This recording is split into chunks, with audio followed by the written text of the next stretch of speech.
মুন্সিগঞ্জের টঙ্গীবাড়ি উপজেলার প্রাচীন দিঘিরপাড় বাজারে পদ্মার শাখা নদীতে আকস্মিক ভাঙন দেখা দিয়েছে। এতে নদীগর্ভে বিলীন হয়ে গেছে নদী তীরের 3টি দোকান ঘর। এছাড়া ভাঙন ঝুঁকিতে রয়েছে আরো বেশ কিছু দোকান ও ব্যবসা প্রতিষ্ঠান। মঙ্গলবার রাতে ওই এলাকায় আকস্মিক ভাঙন দেখা দেয়। দ্রুত ভাঙন ঠেকাতে ব্যবস্থা না নিলে আরো বেশ কিছু দোকান ও ব্যবসা প্রতিষ্ঠান নদীতে বিলীন হওয়ার আশঙ্কা করছে স্থানীয়রা।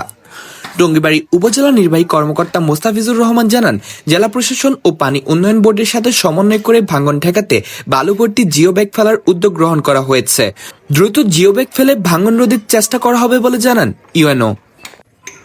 কামরুল হাসান সাফিন, মুন্সিগঞ্জ টিভি।